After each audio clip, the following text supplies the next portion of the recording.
Welcome back, everyone. Not to my writer's room. I'm not in my writer's room. We are in a hotel suite with an amazing view of a parking lot and a rooftop where I kind of half expect like a sword fight from Highlander to be going on. I would love to see that. I always, when I see like alleys or like parks late at night, there's a part of the back of my brain that like looks out to see if there are two immortals from Highlander sword fighting, because that's how it would always work on the show. Anyway, we are November 17th, 2017. That is Hamshackle Pig on vacation. You can see he's got his shades and his little tiki drink there. Hashtag Team Hamshackle. Because we are on vacation. We're not only am I not in my writer's room, I am not even in the same state as my laptop. I've unplugged. I've unplugged from the novel. I've unplugged from all my pitches that I'm doing. I've unplugged from everything, and that's healthy.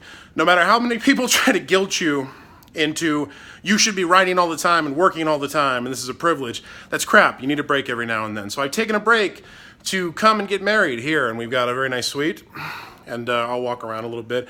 I woke up with this gnarly zit under my nose because apparently I'm getting married in an 80s sitcom, and it's just hilarious the day before your wedding to wake up with a giant zit. I don't mind that though. I'll still look sexy. Our t-shirt of the day, me not being naked on the vlog, brought to you by our t-shirt of the day, which is Doctor Strange. If you see me wearing this, please do not ask me if I've seen the movie. I haven't, and I'm not going to. So just don't. So yeah. So it's Friday, and I said that on Friday I would be giving away a Team Hamshackle sketch, an original Team Hamshackle sketch. I'm going to sit down. I don't really want to walk around. I get winded really fast. So yeah, Team Hamshackle sketch. You folks have been great. You've been tweeting about Hamshackle Pig all week, creating amazing fan art and posting it. I really appreciated that. I said if you tweeted Team Hamshackle, you'd be entered into a giveaway. At the end of the week, I'd pick somebody, and I would sign and send you an original Hamshackle sketch. I don't know why you'd want one, but apparently people have really responded to it because you've all been doing it.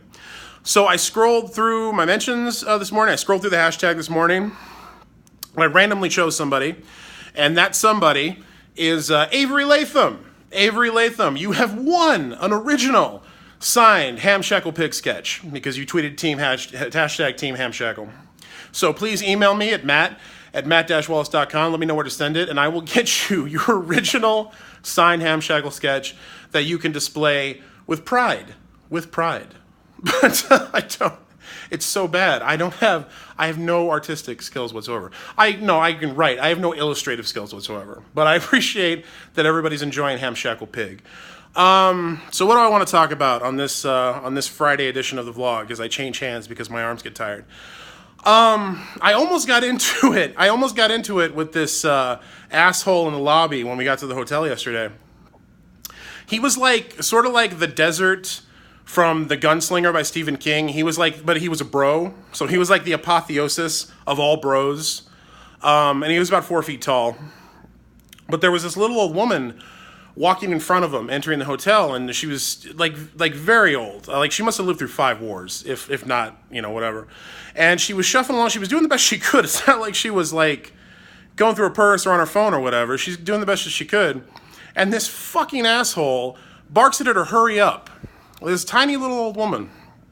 And I didn't care for that. So I intervened and I explained that he had several options, and the only one that didn't involve me curb stomping him was to apologize.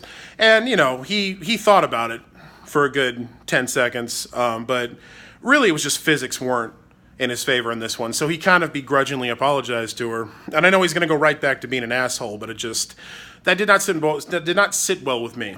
And the thing about it is, I really detest the way we view and treat the elderly in this country in particular, because it's a very American thing. I'm not saying this is the only place in the world where old people are abused, but particularly in America, because I've been through Mexico, I've been through South America, and so many cultures down there revere their ancestors. It's built in to the culture, and they treat them with respect. They treat them as really the resources that they are, because the greatest living historical documents that we have are the elderly. They've seen so much. My wife's grandmother is 95. She's this tiny, amazing little old Polish woman, and whenever I can, I pump her for stories from her life, because she's lived through so much history, and she's seen things change, especially if you elderly now who've lived through the last, better part of the last century. They've seen so much change, and it's so interesting to talk to them. But the majority of Americans do not view old people that way at all.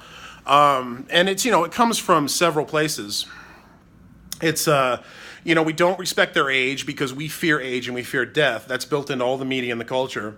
We don't respect their wisdom because Americans think they fucking know everything. We're the most well-informed, ignorant people on the planet. It's really amazing. All of us, like this phone that I'm using to shoot this, we all carry the sum knowledge of humankind in our fucking pockets on a daily basis. We make use of none of it beyond looking for, reviews for the nearest Chick-fil-A.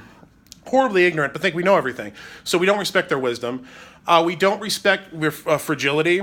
We see it as weakness. So you're basically an elderly person to the average American is the sum of all our fears. It's just age and weakness and death and like a reflection that we don't know as much as we think we do.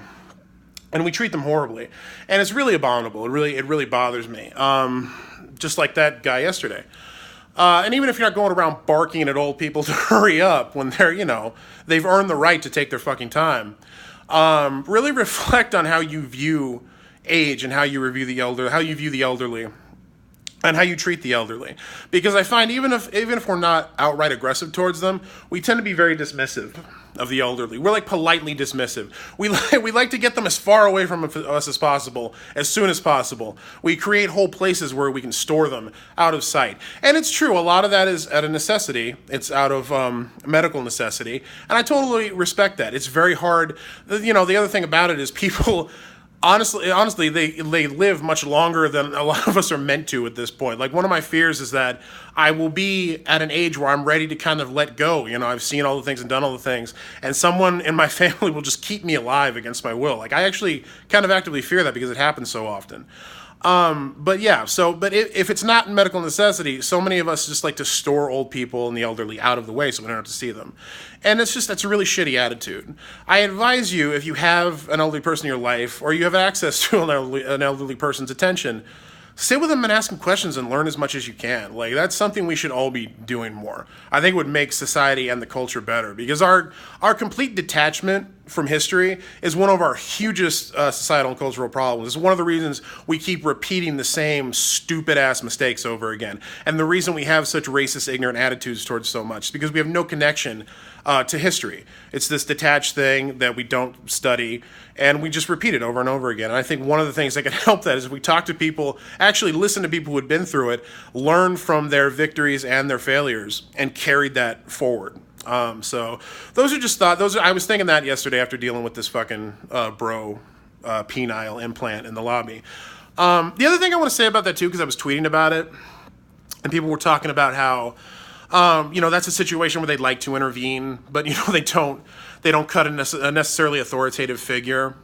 And we see things like that as weakness and cowardice too, and it's absolutely not. I have the overwhelming privilege of being a 6'4", nearly 400 pound, over 400 pound. I totally lied just then. I'm over 400 pounds at this point in my life. I'm working on it, but I am. But I have the overwhelming privilege of being a 6'4", able-bodied white dude with extensive combat training. Like, I have that privilege. I can say to a 4-foot guy who's being an asshole, stop being an asshole, and they'll listen to me. I can basically say whatever I want. This is America. If you're an able-bodied white guy who looks like me, you can say whatever the fuck you want.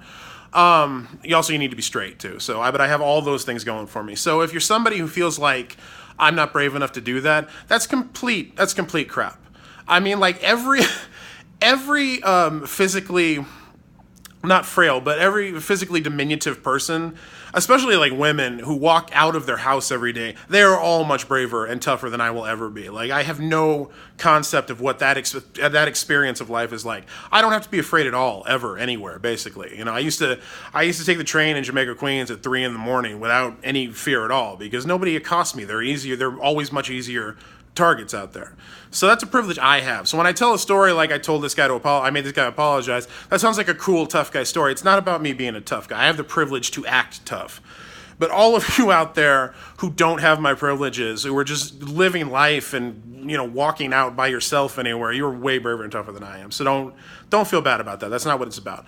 So yeah, those thoughts as well. So yeah, this is the Friday vlog. You made it to Friday. I'm very proud of all of you. You got a chance to rest and rejuvenate, I hope. Those of you who are going to have long work-filled weekends, you have my sympathies. I'm taking a little break until Tuesday myself, but I've been there. I'm there often, and I'm with you while you're doing it.